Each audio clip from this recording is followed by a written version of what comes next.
असं आहे की काल आपण नेहमीप्रमाणे सालाबादप्रमाणे परंपरेप्रमाणे शिवसेना हिंदुहृदय सम्राट शिवसेना प्रमुख मान्य बाळासाहेब ठाकरे यांची शिवसेना या शिवसेनेचा दसरा मेळावा हा काल शिवतीर्थावर पार पडला। आमच्या पक्षाचे पक्षप्रमुख आदरणीय उद्धव साहेब यांनी अख्ख्या देशाला आदर्श ठरावं, संपूर्ण महाराष्ट्राला मार्गदर्शक ठरावं आणि तरुणाईमध्ये उत्साह संचारावा अशा प्रकारचं भर पावसामध्ये काल या सभेला संबोधन केलं। आपण पाहिलं असेल की जर आपण मैदानामध्ये खाली बघितलं तर प्रचंड चिखल होता। या चिखलाचा उल्लेख उद्धव साहेबांनी भाजपानं केलेला चिखल स्वतःचं कमळ उमलवण्याकरता म्हणून असा खूप गमतीशीर केला तो चिखल होता। वरती प्रचंड पाऊस होता आणि जवळजवळ 3 ते 3.5 तास शिवसैनिक या पावसामध्ये उद्धव साहेबांचे विचार ऐकण्याकरता बसले होते। उभ्या देशानं काल पाहिलं की हिंदुत्वाची लाट काय असते, मराठी माणसाचा बाणेदारपणा काय असतो, हिंदुहृदय सम्राट शिवसेना प्रमुखांचे विचार, हे विचार म्हणजेच नवचैतन्य काय असतं याचा अनुभव काल हा संपूर्ण देशाने घेतला, महाराष्ट्राने घेतला।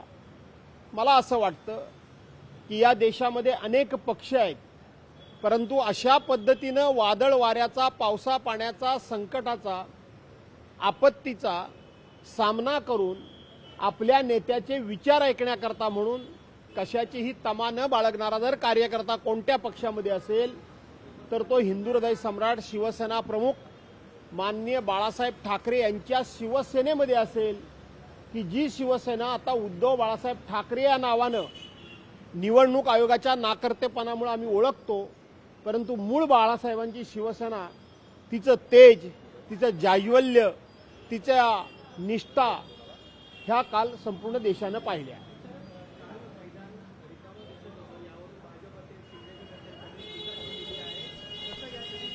असं आहे की भाजपाला टीकेशिवाय काही येत नाही, शिंदे गटाकडे तर काही विचारच नाही। त्यामुळं कोणाच्या टीकेकडे किती लक्ष द्यावं हे आता आम्ही शिवसेना नेत्यांनी, शिवसैनिकांनी ठरवलं पाहिजे की ज्यांना समाजामध्ये कोणतीही प्रतिष्ठा नाही, ज्यांच्याकडे कोणतेही विचार नाही, जे स्वतः शिवसेना का सोडली म्हणून सुरुवातीच्या काळामध्ये सांगत होते, तेच आता त्यांच्या मांडी लावून बसलेले आहेत। त्यांच्याकडून कुठलाही विचार आम्ही स्वीकारावा, त्यांच्या कुठल्याही टीकेला फार आम्ही गांभीर्यानं घ्यावं किंवा त्यांची टीका ही टीका न समजून मार्गदर्शक आहे असं समजावं। अशा प्रकारची कुवत नसलेली माणसं, अशा प्रकारची कुठल्याही प्रकारची योग्यता नसलेली माणसं ही ज्या वेळेला आमच्यावर टीका करतात त्यावेळेला माझ्यासारखा कार्यकर्ता या टीकेला कवडीची किंमत देत नाही। एकनाथ शिंदेने असे देखील आरोप केले, ते म्हणतायत की आम्हाला म्हणतायत की आमचा मेळावा सुरत किंवा गुजरातला घ्यावा। त्यांनी उत्तर दिलेलं आहे की तुमचा मेळावा जो शिवतीर्थाऐवजी पाकिस्तानला घ्यावा, अशा प्रकारची टीका त्यांनी केली। एका बाजूला हिंदुहृदय सम्राट शिवसेना प्रमुख माननीय बाळासाहेब ठाकरेंचं नाव घ्यायचं, एका बाजूला हिंदुहृदय सम्राट शिवसेना प्रमुख माननीय बाळासाहेब ठाकरेंचा फोटो लावायचा आणि नालायकानो तुम्ही त्या शिवसेनेचा मेळावा पाकिस्तानमध्ये घ्या म्हणून सांगता। याचा अर्थ ढवळ्याच्या शेजारी पवळा बांधला, गुण नाही पण वाण लागला। भारतीय जनता पार्टीला सकाळ संध्याकाळ पाकिस्तानचं नाव घेतल्याशिवाय झोप लागत नाही, पाकिस्तानचं नाव घेतल्याशिवाय त्यांचा कुठलाही दिवस सुरू होत नाही। एकनाथ शिंदे देखील त्यांच्या कडेला बसलेले असल्यामुळं त्यांना तो गुण लागलाय। शिवसेनेचा मेळावा म्हणजे हिंदुत्वाचा अंगार, शिवसेनेचा मेळावा म्हणजे मराठी माणसाचा हुंकार आणि शिवसेनेचा मेळावा म्हणजे जगाच्या पाठीवर एकच मैदान, एकच नेता, एकच झेंडा आणि एकच विचार अशा प्रकारचा होणारा मेळावा हा जगाच्या पाठीवर, हा शिवतीर्थावर शिवसेनेचा होतो। तो मेळावा पाकिस्तानमध्ये घ्या म्हणणाऱ्यांची बुद्धी किती घाण पडलेली आहे आणि शिवसेना प्रमुखांचे नाव घेण्याच्या आणि शिवसेना प्रमुखांचा फोटो लावण्याच्या लायकीचे हे लोक कसे नाहीत हा उभा देश पाहतोय। रामदास कदम सातत्यानं काही खळबळजनक आरोप करतात आणि म्हणतात की यापुढेही आम्ही अशा अनेक गोष्टी बाहेर काढू। बाळासाहेबांचा मृतदेह ठेवून व्हीलवरती कसे घेतल्याचं ते म्हणतात। असं आहे की रामदास कदम ह्याला मी छमछमदास बामदास कदम म्हणतो. रामदास कदमच्या डोक्यावर परिणाम झालेला आहे, कारण इतके वर्ष बाया नाचवून सावली बारमध्ये ज्याला भडवेगिरी म्हणतात ती भडवेगिरी करून ज्यांनी पैसे कमवले त्याचा बार बंद झाल्यामुळं त्याच्या डोक्यावर परिणाम झालेला आहे. रामदास कदमांसारखा मूर्ख माणूस हा महाराष्ट्रामध्ये नाही. रामदास कदम हा प्रश्न विचारतो की मराठी माणसाकरता पक्षप्रमुख उद्धव बाळासाहेब ठाकरे यांनी काय केलं. अरे रामदास कदम, 2009 साली तू माझ्या विरोधात निवडणुकीमध्ये पराभूत झालास आणि त्यानंतर उद्धव साहेबांनी तुला विधान परिषदेचा आमदार केला, तो सुद्धा मुंबई महानगरपालिकेच्या नगरसेवकांमधून तुला आमदार केला. 2 वेळेला तू मुंबई महानगरपालिकेच्या नगरसेवकांमधून आमदार झालास. तू मुंबईकरता काय केलंस हे सांगितलं पाहिजे. त्याऐवजी एका बाजूला आम्ही शिवसेना प्रमुखांचे भक्त म्हणून सांगायचं, आम्ही शिवसेना प्रमुखांचे शिवसैनिक म्हणायचं आणि त्या शिवसेना प्रमुखांच्यावर अस्लाद्य टीका करायच्या. अशा पद्धतीचे हे रामदास कदमांसारखे बामदास कदम, छमछम बारवाले, महिलांनी कमवायचे पैसे आणि ह्यांनी उडवायचे, ज्याला भडवेगिरी म्हणतात, त्या भडवेगिरी करणाऱ्या माणसांकडून अशा प्रकारचेच उद्गार आपल्याला अपेक्षित असतात.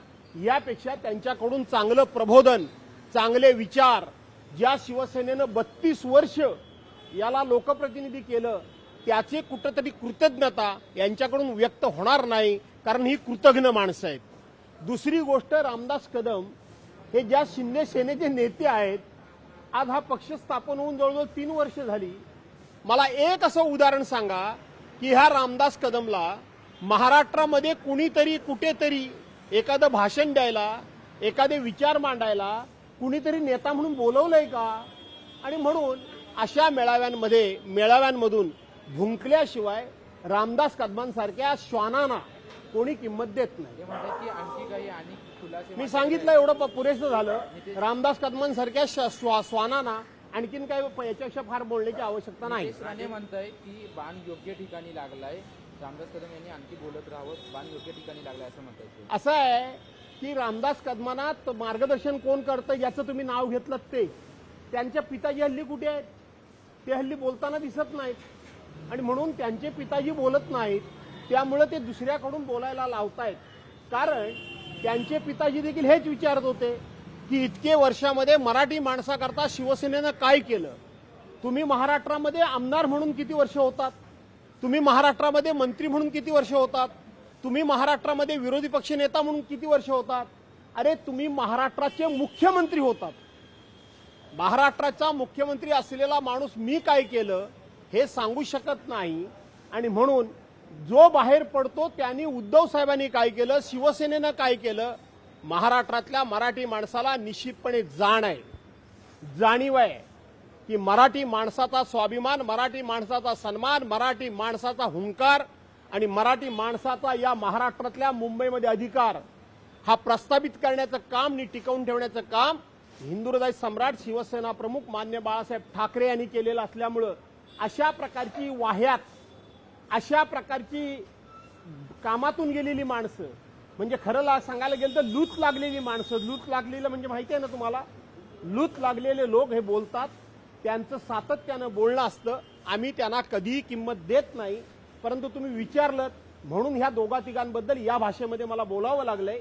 माझी भाषा त्यांना उत्तम प्रकारची कळेल आणि योग्य वर्मावर बसेल. विधानसभेच्या वेळेस राजन तेली पक्षामध्ये आले होते, परंतु त्यांनी काल मेळाव्यामध्येच शिंदेच्या शिवसेनेमध्ये पक्षप्रवेश केलाय.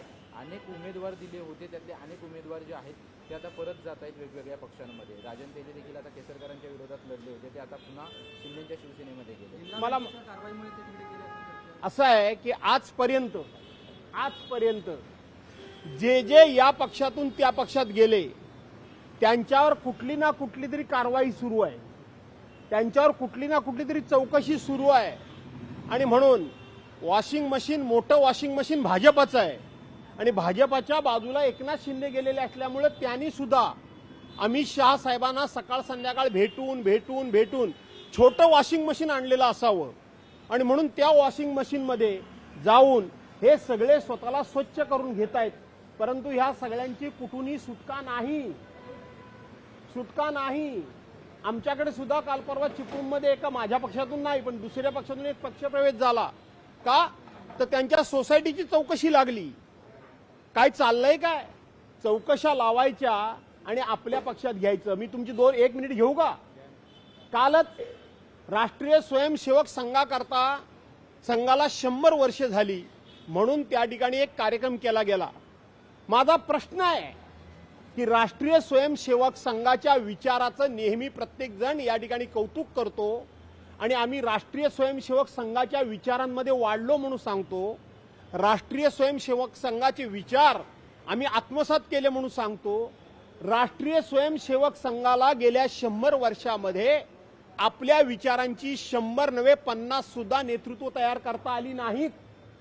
म्हणून दुसऱ्या पक्षातली तयार झालेली नेतृत्व चोरायची, आपल्या पक्षात घेऊन जायचं, त्यांना धाकधपटशा दाखवायचा, त्यांच्या पाठीमागं खोट्या नाट्या चौकशांचा ससेमिरा लावायचा आणि त्यांना आपल्या पक्षात घेऊन जायचं आणि आपल्या पक्षात गेल्यानंतर त्यांना पावन करून घ्यायचं. आज महाराष्ट्राच्या मंत्रिमंडळामध्ये धुळ्यापासून सिंधुदुर्गापर्यंत कुठल्याही नेत्याचं नाव घ्या, जो भाजपमध्ये गेला तो भाजपच्या विचारानं, संघाच्या विचारानं, तो त्या ठिकाणी विश्व हिंदू परिषदेच्या विचारानं प्रेरित होऊन गेला काय? असा एक माणूस मला दाखवा. सगळे जे गेलेत ते कुठल्या ना कुठल्या तरी चौकशीच्या भीतीनं, जेलच्या भीतीनं, ससेमारीच्या भीतीनं, म्हणजे आपल्या चौकशीच्या ससेमारा जो लागलाय, मिरा लागलाय, त्याच्या भीतीनं गेलेले आहेत. मी हा राष्ट्रीय स्वयंसेवक संघांचा 100 वर्षाचा पराभव समजतो. हा पराभव आहे 100 वर्षाच्या तपश्चर्येचा, हा पराभव आहे. मी तुमच्याच एका इलेक्ट्रिक चॅनलने राष्ट्रीय स्वयंसेवक संघाची 100 वर्षाची वाटचाल दाखवल्याचा कार्यक्रम मी बघितला. राष्ट्रीय स्वयंसेवक संघाच्या एका कार्यक्रमाला 1933 साली महात्मा गांधी गेल्याचं आपण दाखवलं. 1952 साली डॉक्टर बाबासाहेब आंबेडकरांनी भेट दिल्याचं आपण दाखवलं. 1962 साली चायनाबरोबर युद्ध झाल्यानंतर पंडित जवाहरलाल नेहरूंनी संघाबद्दल गौरवोद्गार काढल्याचं त्या ठिकाणी त्या कार्यक्रमामध्ये मी बघितलं. मला प्रश्न विचारायचा आहे भाजपला की 1975-76ला तुम्ही आणीबाणी आली म्हणून सांगता. त्या आणीबाणीमध्ये जे जेलमध्ये गेले, जे जेलमध्ये जाणार होते, त्यांच्या समोर काँग्रेसने कधी असा प्रस्ताव ठेवला होता काय की तुम्ही काँग्रेसमध्ये या, आम्ही तुमची आणीबाणीच्या कारवाईतून सुटका करतो, असं कधी काँग्रेसने सांगितलं होतं काय? नाही. तुम्ही तुमच्या पक्षामध्ये माणसांना घेताना या कारवायांच्या भीत्या दाखवता आणि तुम्ही त्यांच्या पक्षामध्ये घेता. ज्या अर्थी पंडित जवाहरलाल नेहरू असतील, महात्मा गांधीजी असतील, डॉक्टर बाबासाहेब आंबेडकर असतील, त्यांनी त्या वेळेला RSS बद्दल गौरवोद्गार काढले. याचा अर्थ की त्यांच्याजवळ राजकीय सभ्यता होती. आज 100 वर्षाच्या कालखंडामध्ये तुमच्या या कार्यक्रमामध्ये तुम्ही काँग्रेसने केलेल्या चांगल्या कार्यक्रमाचं कुठं कौतुक केल्याचं मी पाहिलं नाही, मला दिसलं नाही. याचा अर्थ काँग्रेसजवळ राजकीय सभ्यता होती, आपल्याजवळ आहे का हीच त्या लोकांनी तपासावी. ओके, धन्यवाद. लोकशाही मराठी ऐका, पहा, जागरूक रहा.